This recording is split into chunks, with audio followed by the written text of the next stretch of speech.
Bonjour à tous, aujourd'hui je reviens sur le documentaire actuellement sur Netflix qui s'appelle Johnny Depp versus Amber Heard ou Depp versus Heard en version anglaise.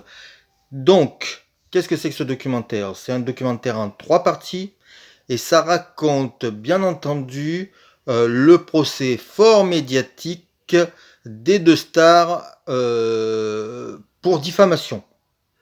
C'est Johnny Depp qui porte plainte contre Amber Heard, pardon, en Virginie. Euh, et il y a eu 200 heures de filmé du procès. Mais c'est pas le procès en lui-même qui intéresse les auteurs de ce documentaire, c'est la folie médiatique autour qui a pris sur les réseaux sociaux et pourquoi nous sommes fascinés par cette histoire.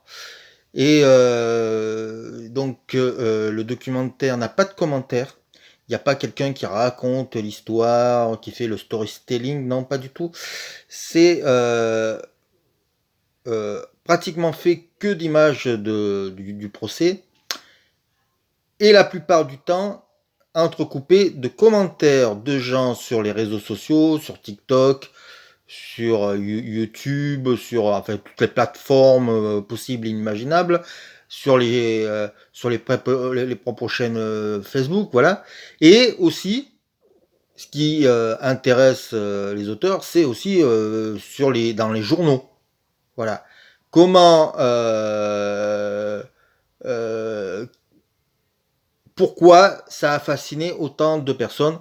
Et donc c'est vachement passionnant parce que justement ça nous ramène à notre propre voyeurisme. Donc c'est passionnant pour cette raison.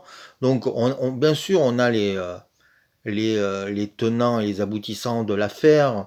On a euh, le procès de MeToo. On a plein de choses qui sont dans ce documentaire qui sont passionnants, on s'ennuie pas une seconde. Ces 3 épisodes à peu près une cinquantaine de minutes et qui vont très vite.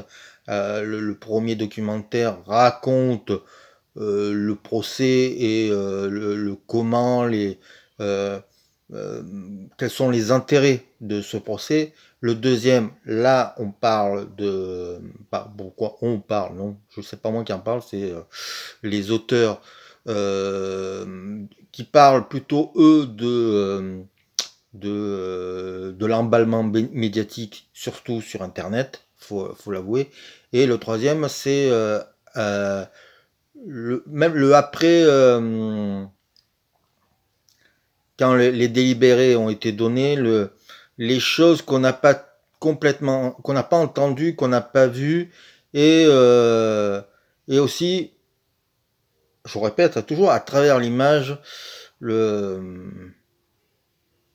un certain retournement de situation, c'est-à-dire que à la fin, tout le long, Amber Heard est considérée comme la méchante de service, et à la fin, on se rend compte que ce n'est pas si simple, qu'on n'a pas les tenants et les aboutissements, que c'est de l'étalage de la vie privée, et qu'on n'était pas au milieu, et qu'un procès, c'est plus compliqué qu'il n'y paraît.